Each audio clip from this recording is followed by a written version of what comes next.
അസ്സലാമു അലൈക്കും വറഹ്മത്തുള്ളാഹി വബറകാതുഹു. അൽഹംദുലില്ലാഹി റബ്ബിൽ ആലമീൻ. വസ്സലാത്തു വസ്സലാമു അലാ റസൂലിൽ അമീൻ വഅലാ ആലിഹി വസഹ്ബിഹി അജ്മഈൻ. സ്നേഹ ബഹുമാനം നിറഞ്ഞ സഹോദരന്മാരെ, സഹോദരിമാരെ, സൂറത്ത് റൂമിന്റെ 30 ആയത്തുകളാണ് നാം ഇതുവരെ വിശദീകരിച്ചത്. ബിസ്മില്ലാഹിർ റഹ്മാനിർ റഹീം. മുനീബീന ഇലൈഹി വത്തഖൂഹ് വഅഖീമുസ് സ്വലാത്ത വലാ തകൂനൂ മിനൽ മുശ്രിക്കീൻ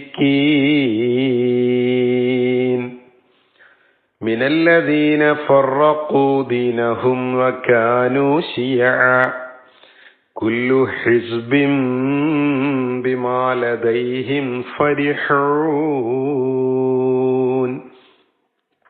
ഈ ആയത്തില് ശിയഅൻ കുല്ലു അവിടെ കൂട്ടി ഓതുകയാണെങ്കിൽ ശിയഅൻ കുല്ലു അവിടെ ഇഖ്ഫാ ചെയ്ത് മണിച്ചോതേണ്ടുന്ന സ്ഥലമാണ്.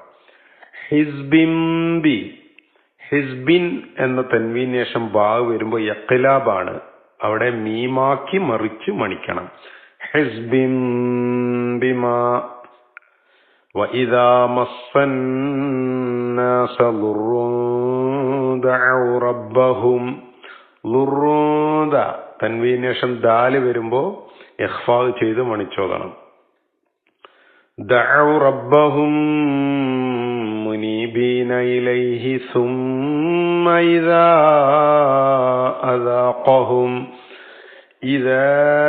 അദാഖഹും.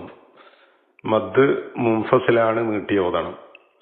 അദാഖഹും മിൻഹു അവിടെയും മണിച്ചോതേണ്ടുന്ന സ്ഥലമാണ്. എന്നാൽ റഹ്മത്തൻ ഇദാ അവിടെ മണിക്കാൻ പാടില്ല, ഇൽഹാറാണ്.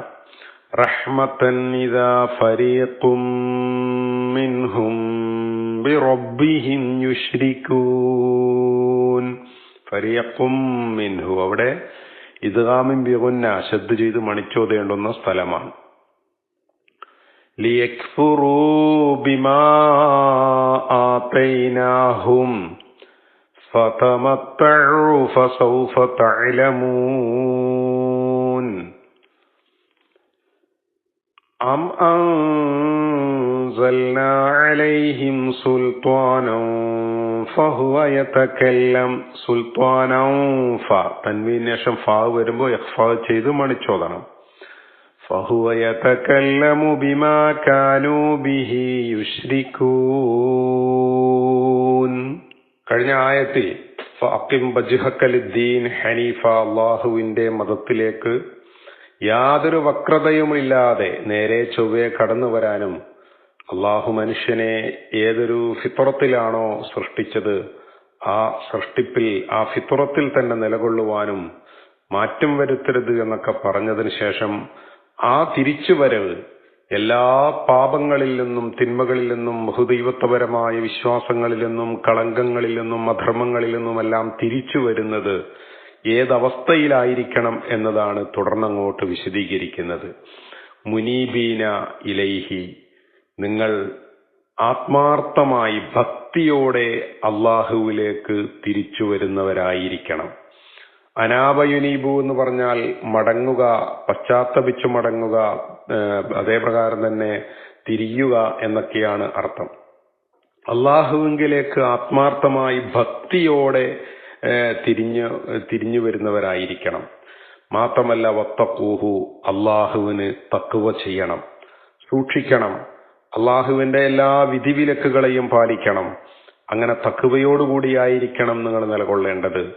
മാത്രമല്ല വഅഖീമൂ, നിങ്ങൾ നിലനിർത്തണം അസ്സലാഹ്, നമസ്കാരം. അപ്പൊ വിശ്വാസത്തിലേക്ക് കടന്നു വരുന്ന, നിഷ്കളങ്കമായി ജീവിക്കാൻ ആഗ്രഹിക്കുന്ന ആളുകൾക്ക് അല്ലാഹു നിർദ്ദേശം നൽകുന്നു. ഒന്ന്, ഭക്തിയോടെയുള്ള തൗബയുണ്ടാകണം, തഖ്വയോടെയുള്ള ജീവിതമുണ്ടാകണം.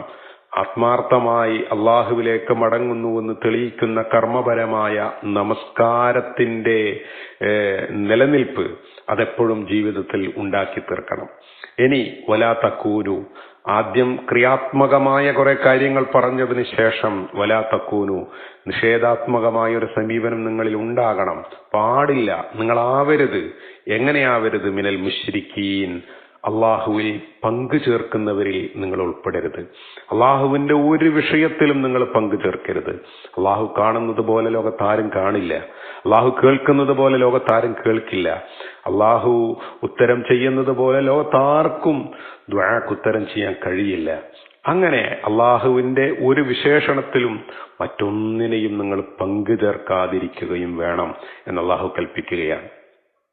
മറ്റൊന്ന്, അങ്ങനെ ആകാതിരിക്കുക എന്ന് പറഞ്ഞതോടൊപ്പം മിനല്ലദീന, ബഹുദൈവത്വപരമായ വിശ്വാസികളിൽ നിങ്ങൾ പെടരുത് എന്ന് പറഞ്ഞതോടൊപ്പം ഒരു വിഭാഗത്തിൽ നിങ്ങൾ പെടരുത്. ഫറഖൂ ദീനഹും, അവർ മതത്തെ ഭിന്നിപ്പിച്ചിരിക്കുന്നു, ഛിന്ന ഭിന്നമാക്കിയിരിക്കുന്നു. വകാനൂ ശിയഅ, അവർ പല കക്ഷികളായിരിക്കുന്നു. ശിയഅത്ത് എന്ന് പറഞ്ഞാൽ വിഭാഗം, കക്ഷി എന്നൊക്കെയാണ് അർത്ഥം. പല വിഭാഗങ്ങളായിരിക്കുന്നു, പല കക്ഷികളായിരിക്കുന്നു എന്ന് മാത്രമല്ല, കുല്ലു ഹിസ്ബിൻ, ഓരോ വിഭാഗവും ബിമാ ലദൈഹിം, അവരുടെ കയ്യിലുള്ളത് കൊണ്ട് അല്ലെങ്കിൽ അവരുടെ കയ്യിലുള്ളതിനെ ഫരിഹൂൻ, സന്തോഷമടയുന്നവരാണ്. അപ്പൊ കുറച്ചാളെയും കൊണ്ട് കുറച്ചാൾക്കാർ പോവുക, കുറച്ചാളുകളെ കൊണ്ട് കുറച്ചാളുകൾ പോവുക. അങ്ങനെ ലോകത്തുടനീളം നമുക്ക് കാണാം ഓരോ വിഭാഗവും കക്ഷികളും ചെറുകക്ഷികളും ഉപകക്ഷികളുമായി ബഹുദൈവത്വ വിശ്വാസികളിലും അല്ലാത്തവരിലും. ഈ ആയത്തിന്റെ തഫ്സീറിൽ ഇബ്നു കസീർ റഹ്മഹുല്ലാഹ് വിശദീകരിക്കുന്ന ഒരു കാര്യമുണ്ട്. ഇവിടെ ആദ്യം മുശ്രിക്കീങ്ങളിൽ നിങ്ങൾ ഉൾപ്പെടരുത് എന്ന് പറഞ്ഞിട്ടുണ്ട്. എന്നാൽ പിന്നീട് തങ്ങളുടെ ദീനിനെ പല കക്ഷികളായി ഛിന്ന ഭിന്നമാക്കിയവരിലും പെടരുത് എന്ന് പറഞ്ഞിട്ടുണ്ട്. വഹഉലായിക്കൽ യഹൂദി വന്നസ്വാറ വൽ മജൂസ് എന്നൊക്കെ അദ്ദേഹം വിശദീകരിക്കുന്നുണ്ട്. ജൂതന്മാരിലും ക്രിസ്ത്യാനികളിലുമൊക്കെ വിഭാഗങ്ങളും ഉപവിഭാഗങ്ങളുമായി പല കക്ഷികളും ഉണ്ടല്ലോ, അതിലൊന്നും ചെന്ന് പെടരുത് എന്ന് മാത്രമല്ല, സൂറത്തുൽ അൻആമിന്റെ 159 ആയത്തിൽ ഇതേപോലെയുള്ള ഒരു പരാമർശം അല്ലാഹു സുബ്ഹാനഹു വ തആല നടത്തുന്നുണ്ട്. ഇന്നല്ലദീന ഫറഖൂ ദീനഹും വകാനൂ ശിയഅൻ, തീർച്ചയായിട്ടും ഈ ദീനിനെ ഫറഖൂ, ഛിന്ന ഭിന്നമാക്കിയവർ, വിഭജിച്ചവർ, വകാനൂ, അവരായിരിക്കുന്നു, ശിയഅൻ, കക്ഷികളായിരിക്കുന്നു, വിവിധ വിഭാഗങ്ങളായിരിക്കുന്നു. അവർ ലസ്ത മിൻഹും, അവർ നിന്റെ മതത്തിൽപ്പെട്ടവരല്ല നബിയെ. ഫീ ശൈഇൻ, ഒരു കാര്യത്തിലും യാതൊരു ബന്ധവും അവർക്ക് നിന്നോടില്ല. ഇന്നമാ അംറുഹും ഇലല്ലാഹ്, തീർച്ചയായിട്ടും അവരുടെ കാര്യം അല്ലാഹുവിങ്കലേക്കാണ്. സുമ്മ യുനബ്ബിഉഹും ബിമാ കാനൂ യഫ്അലൂൻ, അവരെന്ത് ചെയ്തുവെന്ന് അവരോട് ഉണർത്തപ്പെടുക തന്നെ ചെയ്യും. ഈ ആയത്തിനെ വിശദീകരിച്ചുകൊണ്ട് തഫ്സീർ ഇബ്നു കസീർ ഇതേ ആയത്ത് ഇവിടെ എടുത്തുകൊടുത്തുകൊണ്ട് പറയുന്നുണ്ട്. വഹാദിഹിൽ ഉമ്മ, നബി സല്ലല്ലാഹു അലൈഹി വസല്ലമ ദഅവത്ത് നടത്തി കടന്നുപോയ ഈ ഉമ്മത്ത്, ഐളൻ ഇഖ്തലഫൂ, ഈ ഉമ്മത്തിലും ഒരുപാട് ഭിന്നത ഉണ്ടാക്കി തീർത്തിരിക്കുന്നു. ഫീമാ ബൈനഹും, മനുഷ്യർക്കിടയിൽ, ഉമ്മത്തീങ്ങൾക്കിടയിൽ, മുസ്ലിങ്ങൾക്കിടയിൽ എത്രയോ ഭിന്നതകള്. ഓരോ വിഭാഗവും, വിവിധ കക്ഷികളും പാർട്ടികളും ഗ്രൂപ്പുകളും സംഘടനകളും ഉപവിഭാഗങ്ങളും ത്വരീഖത്തുകളും അങ്ങനെ എണ്ണിയാൽ തീരാത്തത്ര കക്ഷികളായി ഉമ്മത്ത് മാറിയിരിക്കുന്നു. റസൂലുള്ളാഹി സ്വല്ലല്ലാഹു അലൈഹി വസല്ലമ മുമ്പേ മുന്നറിയിപ്പ് നൽകിയൊരു മുന്നറിയിപ്പ് ഇവിടെ അദ്ദേഹം എടുത്തു കൊടുക്കുന്നുണ്ട്. കുല്ലുഹാ വലാല, എല്ലാ വിഭാഗവും വഴിപിഴച്ചുകൊണ്ടേയിരിക്കുന്നു. പുതിയ വാദങ്ങളും പുതിയ കാര്യങ്ങളും പുതിയ ഓരോ പണ്ഡിതന്മാർ പറയുന്ന ആ പണ്ഡിതന്മാരുടെ പിറകെ പോകുന്നൊരു രീതി. ഒരൊറ്റ വിഭാഗം ഒഴികെ ബാക്കിയെല്ലാം ദലാലത്തിലായിക്കൊണ്ടേയിരിക്കും. വഹും അഹ്ലുസുന്നത്തി വൽ ജമാഅ, ആ വിഭാഗം അഹ്ലുസുന്നത്തി വൽ ജമാഅത്താണ്.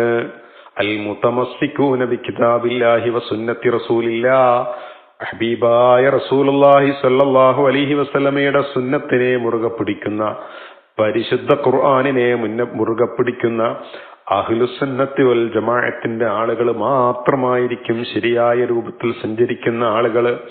കാരണം നബി സല്ലല്ലാഹു അലൈഹി വസല്ലമ നേരത്തെ മുന്നറിയിപ്പ് നൽകിയതാണ്. ഇമാം ഹാക്കിം ഉദ്ധരിച്ച ഹദീസിൽ കാണാം, അള്ളാഹുവിന്റെ പ്രവാചകൻ പണ്ടേ ഈ വിഭാഗം മുസ്ലിം ഉമ്മത്ത് വ്യത്യസ്ത കക്ഷികളും വിഭാഗങ്ങളുമായി തീരുമെന്ന് പറഞ്ഞപ്പോൾ, പ്രിയപ്പെട്ട പ്രവാചകരെ, ഒരു വിഭാഗം സത്യത്തിന്റെ മാർഗത്തിലാണെന്ന് പറഞ്ഞല്ലോ, അവരാരാണെന്നുള്ള ചോദ്യത്തിന് മാ അന അലൈഹി വ അസ്ഹാബി, റസൂലുള്ളാഹി സ്വല്ലല്ലാഹു അലൈഹി വസല്ലമ അൽ ഫിർഖത്തുൻ നാജിയ, വിജയിച്ച വിഭാഗം, ശരിയായ നിലപാടിലുള്ള വിഭാഗം ഞാനും എന്റെ സഹാബികളും ഏതൊരാദർശത്തിലാണോ, ഏതൊരു ആചാര അനുഷ്ഠാന വിശ്വാസങ്ങളിൽ കൊണ്ടു നടക്കുന്നവരാണോ, അതുപോലെ അതിനെ പിൻപറ്റുന്നവർ ആണ് സത്യമാർഗത്തിൽ എന്ന് അവിടെ നിന്ന് നേരത്തെ പറഞ്ഞു വെക്കുന്നുണ്ട്. അതുകൊണ്ട് പ്രിയപ്പെട്ടവരെ, റസൂലുള്ളാഹി സ്വല്ലല്ലാഹു അലൈഹി വസല്ലമ മുമ്പേ മുന്നറിയിപ്പ് നൽകിയതാണ്. എത്ര കക്ഷികളും വിഭാഗങ്ങളും ഉപവിഭാഗങ്ങളും ആയിക്കൊള്ളട്ടെ, നമ്മൾ സത്യമാർഗത്തിലാണോ അല്ലേ എന്ന് പരിശോധിക്കാൻ ഒരൊറ്റ വഴിയേ ഉള്ളൂ. എന്താണ് ആ വഴി? ആ വഴി നബി സല്ലല്ലാഹു അലൈഹി വസല്ലം പഠിപ്പിച്ച ഇതാണ്. ഈ സ്കെയിൽ കൊണ്ട് അളക്കണം. നമ്മൾ ചെയ്യുന്ന, നമ്മൾ പ്രവർത്തിക്കുന്ന നമ്മുടെ വിശ്വാസം അത് അള്ളാഹുവിന്റെ കിതാബിലുണ്ടോ, തിരുനബി സല്ലല്ലാഹു അലൈഹി വസല്ലം പഠിപ്പിച്ചിട്ടുണ്ടോ, അതിനനുസരിച്ച് റസൂലുള്ളാഹി സ്വല്ലല്ലാഹു അലൈഹി വസല്ലമയും സഹാബികളുടെയും ജീവിതത്തിലുണ്ടോ? ഉണ്ടെങ്കിൽ നമ്മുടേത് ശരിയായ മാർഗമാണ്. അത്രയേ ഉള്ളൂ. വളരെ സിമ്പിളാണ്. ഏത് കാര്യങ്ങളും ഇത് പഠിക്കാൻ എളുപ്പമാണ്. കാരണം ഒരുപാട് വിഷയങ്ങളൊന്നുമില്ല. നമ്മുടെ ഏത് വിഷയങ്ങളും ഞാൻ സ്വീകരിച്ചിരിക്കുന്ന ഈ ലൈൻ, ഈ ഇബാദത്ത്, ഈ വിശ്വാസം, ഈ ഒരു ആചാരം, അത് സുന്നത്ത് എന്ന് പറയുന്ന നബി സല്ലല്ലാഹു അലൈഹി വസല്ലമയുടെ സുന്നത്തിലുണ്ടോ, അൽ ജമാഅത്ത് എന്ന് പറയുന്ന സഹാബികളുടെ ഇത്തിഫാഖുള്ള, ഇജ്മാഉള്ള, ഏകോപനമുള്ള വിഷയത്തിലുണ്ടോ എങ്കിൽ അത് എന്റെ ജീവിതത്തിൽ ഞാൻ സുന്നത്ത് ജമാഅത്തിലാണ് എന്ന് നമുക്ക് ഉറപ്പുവരുത്താം. അത്രയേ ഉള്ളൂ. എത്രയോ വിഭാഗങ്ങൾ, നമ്മൾ കേരളത്തിൽ തന്നെ എണ്ണിയാൽ തീരാത്തത്ര ഗ്രൂപ്പുകളും സംഘടനകളും വിഭാഗങ്ങളും ഒക്കെ ആയി തീരുക എന്നത് വളരെ ഖേദകരമാണ്. ഏതായിരുന്നാലും നമുക്ക് ഓരോ വ്യക്തിയും പ്രിയപ്പെട്ടവരെ പരലോകത്ത് ഒറ്റക്കായിരിക്കും അള്ളാഹുവിന്റെ മുമ്പിൽ വിചാരണക്ക് വരിക. അതുകൊണ്ട് ഓരോ വിഭാഗവും കക്ഷി ചേർന്നും ഗ്രൂപ്പ് തിരിഞ്ഞും പരസ്പരം പോരടിച്ചും തെറിവിളിച്ചുമൊക്കെ നടക്കുന്ന ആളുകളുണ്ട്. നമ്മൾ ഹക്ക് പറയുക എന്നതല്ലാതെ ഒരു വിഭാഗത്തെ മൊത്തം മാറ്റി നിർത്തി ഞങ്ങൾ മാത്രമാണ് സ്വർഗത്തിന്റെ ആളുകൾ എന്ന് പറയാൻ ഒരു അധികാരം ആർക്കും ഇല്ല. അങ്ങനൊരു രീതി ഇസ്ലാം അംഗീകരിക്കുന്നുമില്ല. അതുകൊണ്ട് തന്നെ അഹ്ലുസുന്നത്ത് വൽ ജമാഅ എന്ന് പറയുന്നത് ഒരു മാനദണ്ഡമാണ്. ആ മാനദണ്ഡം നമുക്ക് ഓരോരുത്തർക്കും സ്വയം പരിശോധിക്കാവുന്ന സിമ്പിളായ മാനദണ്ഡമാണ് എന്ന് മാത്രം ഈ ആയത്തിന്റെ അടിസ്ഥാനത്തിൽ നമ്മൾ മനസ്സിലാക്കുക. ശരി, ഇനി അല്ലാഹു സുബ്ഹാനഹു വ തആല സൂചിപ്പിക്കുന്നു മനുഷ്യരുടെ പൊതുവിലുള്ള ഒരു സ്വഭാവം. വൈദാ മസ്സന്നാസ, ജനങ്ങൾ അനുഭവിക്കാൻ തുടങ്ങിയാൽ, ബാധിച്ചാൽ, ളുറുൻ, ഒരു ദുരിതം ബാധിച്ചു കഴിഞ്ഞാൽ, ദഅഉ റബ്ബഹും, അവരുടെ നാഥനെ അവർ വിളിച്ചു പ്രാർത്ഥിക്കുന്നു, മുനീബീന ഇലൈഹി, അവനിലേക്ക് ഖേദത്തോടെ ഭക്തിയോടെ തിരിഞ്ഞുകൊണ്ട് അല്ലാഹുവിനോട് അവർ ദുആ ചെയ്യുന്നു. സുമ്മ ഇദാ അദാഖഹും മിൻഹു റഹ്മ, അങ്ങനെ ആ ദുരിതമെല്ലാം നീങ്ങി അള്ളാഹുവിന്റെ റഹ്മത്ത് അവർക്ക് അനുഭവിക്കാൻ കഴിഞ്ഞാൽ, അദാഖ യുദീഖു എന്ന് പറഞ്ഞാൽ അനുഭവിക്കുക, രുചിക്കുക എന്നൊക്കെയാണ് അർത്ഥം. ദായിഖത്ത് എന്ന് നമ്മൾ മരണത്തെ പറ്റി പറയുന്നുണ്ടല്ലോ, രുചിക്കുക തന്നെ ചെയ്യും, രുചി അനുഭവിക്കുന്നവൻ എന്ന്. അപ്പോ റഹ്മത്ത് അള്ളാഹുവിൽ നിന്ന് അനുഭവിക്കാൻ തുടങ്ങിയാൽ, ഇദാ ഫരീഖും മിൻഹും, ആ ദുരിതം അനുഭവിച്ച ജനങ്ങളിൽ ഒരു വിഭാഗത്തിൽ നിന്ന് റബ്ബിഹിം യുശ്രികൂൻ, തങ്ങളുടെ നാഥനിൽ പങ്കുചേർക്കുന്നവരായി തീരുന്നു. നോക്കൂ നിങ്ങൾ, നമ്മുടെയൊക്കെ ജീവിതത്തിൽ ഇത് കാണാം. ചില മനുഷ്യന്മാര് അവരുടെ ജീവിതത്തിൽ ദുരിതങ്ങളും പ്രയാസങ്ങളും കടങ്ങളും പ്രശ്നങ്ങളും വേദനകളും വരുമ്പോ പടച്ചോനെ പടച്ചോനെ എന്ന് പറഞ്ഞ് നിസ്കാരവും ദുആയും ഖുർആനോത്തും നല്ല നടപ്പൊക്കെ ഉണ്ടാവും. അത് കഴിഞ്ഞാൽ പിന്നെ പടച്ചോനെ മറക്കുന്നു. ചിലരൊക്കെ അള്ളാഹുവിൽ പങ്കുചേർത്ത് ജാറങ്ങളിലും മക്കാമകളിലും ദർഗകളിലേക്കുമൊക്കെ പോകുന്നു. നോക്കൂ, അള്ളാഹുവിൽ പങ്കുചേർക്കുന്നു. അങ്ങനെ അള്ളാഹു വളരെ കൃത്യമായി മനുഷ്യരുടെ മനസ്സ് അറിയുന്നവരാണല്ലോ. അള്ളാഹ് പറയാണ് ഈ നിലപാടിൽ, യക്ഫുറു ബിമാ ആതൈനാഹും, നിങ്ങൾ അള്ളാഹിനോട് ചോദിച്ച് രോഗം മാറുമ്പോ, നിങ്ങളുടെ പ്രസവം എളുപ്പമാകുമ്പോ, നിങ്ങളുടെ കടമൊക്കെ വീടി ജീവിതത്തിൽ സൗകര്യങ്ങൾ വർദ്ധിക്കുമ്പോൾ അള്ളാഹുവിനെ മറക്കുന്ന ഏർപ്പാടുണ്ടല്ലോ, അത് നിങ്ങൾക്ക് അള്ളാഹു നൽകിയതിനെ നിഷേധിക്കുന്നതിന് തുല്യമാണ്. ഫതമത്തഉ, അല്ലാഹു പറയാണ്, അള്ളാഹു നൽകിയ ഭൂമിയിൽ നമ്മൾ അനുഭവിക്കുന്ന എല്ലാ സൗകര്യങ്ങളും ഉണ്ടല്ലോ, വായുവും വെള്ളവും വെളിച്ചവും ആരോഗ്യവും, അങ്ങനെ കണ്ണിന്റെ കാഴ്ചയും കാതിന്റെ കേൾവിയുമെല്ലാം, ഫതമത്തഉ, അങ്ങനെ ഇതൊക്കെ പടച്ചവനിൽ നിന്ന് നിങ്ങൾക്ക് ലഭിക്കുകയും അതുകൊണ്ട് നിങ്ങൾ സുഖം അനുഭവിക്കുകയും ചെയ്തോളൂ. അല്ലാഹു പറയാണ് തമത്തഉ എന്ന് പറഞ്ഞാൽ നിങ്ങൾ അനുഭവിച്ചോളൂ. ഫസൗഫ തഅലമൂൻ, പക്ഷേ നിങ്ങൾ പിന്നീട് അറിയുക തന്നെ ചെയ്യും. അതൊരു താക്കീതാണ്. കാരണം എന്താ അറിയോ, അല്ല നൽകിയതിന് അള്ളഹാനോടാ പ്രിയപ്പെട്ടവരെ നന്ദി കാണിക്കേണ്ടത്. അള്ളാഹു അല്ലാത്തവരോട് ദുആ ചെയ്തുകൊണ്ടല്ല, അള്ളാഹു അല്ലാത്തവരോട് ചോദിച്ചുകൊണ്ടല്ല. എന്താണ് നമ്മുടെ നാട്ടിൽ അഹ്ലുസുന്നത്ത് വൽ ജമാഅത്തിന് വിപരീതമായി ഞങ്ങൾ സുന്നത്ത് ജമാഅത്താണെന്ന് പറഞ്ഞുകൊണ്ട് ചെയ്യുന്ന കാര്യം നിങ്ങൾ ആലോചിച്ച് നോക്കൂ. അള്ളാഹ് തന്ന മുഴുവൻ അനുഗ്രഹങ്ങളും, എന്നിട്ടോ അള്ളാഹുവിന്റെ അടിയാറുകളായ ഔലിയാക്കളുടെ അമ്പിയാക്കളുടെ ഖബറിന്റെ അടുത്തേക്ക് പോയി അവരോട് ചോദിക്കുക, അല്ലെങ്കിൽ അവരോട് പ്രാർത്ഥിക്കുക. വലിയ നന്ദികേടാണിത്. അള്ളാഹ് നൽകിയ ഒരൊറ്റ അനുഗ്രഹങ്ങൾ, പ്രിയപ്പെട്ടവരെ, ആ അനുഗ്രഹങ്ങളൊന്നും നിഷേധിക്കാൻ നമുക്ക് കഴിയില്ല. ലോകത്തൊരു മനുഷ്യനും നമുക്ക് തന്നിട്ടില്ല. ഏതെങ്കിലും ഒരു സൃഷ്ടിയോട് ചോദിക്കാൻ അള്ളാഹ് പറഞ്ഞിട്ടുമില്ല. പിന്നെ സ്വന്തം യുക്തിവാദം കൊണ്ട് ന്യായീകരിച്ച് ഇങ്ങനെ കബറിങ്കൽ പോയി ചോദിക്കുന്ന ഏർപ്പാട് നമ്മുടെ നാട്ടിൽ വ്യാപകമാണ്. ഞാനിത് ഇത്രയൊക്കെ പറയുന്നത് ഈ ആയത്തും ഇതിന്റെ പരിസരവും അതുമായി ബന്ധപ്പെട്ട ഒരുപാട് സൂചനകൾ നൽകുന്നുണ്ട്. അള്ളാഹ് ചോദിക്കാണ്, അം അൻസൽനാ അലൈഹിം സുൽത്താന, അതൊരു ചോദ്യാണ്. അല്ല, നാം അവർക്ക് പ്രമാണം ഇറക്കി കൊടുത്തിട്ടുണ്ടോ? സുൽത്താൻ, സുൽത്താൻ എന്നതിന് ഒരുപാട് അർത്ഥങ്ങളുണ്ട്. പ്രമാണം, രാജാവ്, ന്യായീകരണം, അധികാരം, അങ്ങനെ ഒരുപാട് അർത്ഥം സുൽത്താനുണ്ട്. അപ്പോ അവർക്ക് നാം സുൽത്താൻ, പ്രമാണം ഇറക്കിക്കൊടുത്തിട്ടുണ്ടോ? ഏത്? ഫഹുവ യതകല്ലം, ആ പ്രമാണം അവരോട് പറയുന്നു. ബിമാ കാനൂ ബിഹി യുശ്രികൂൻ, അവർ പങ്കുചേർക്കുന്നതിന് അനുകൂലമായിട്ട്. നിങ്ങൾ ചോദിച്ചോളിന്ന് അല്ലാഹ് എവിടെയെങ്കിലും പറഞ്ഞിട്ടുണ്ടോ? ഒരിടത്തും പറഞ്ഞില്ല. ലോകത്ത് അവതരിപ്പിക്കപ്പെട്ട വേദഗ്രന്ഥങ്ങളുടെ എല്ലാം അന്തസാരം ഏകദൈവ വിശ്വാസമാണ്.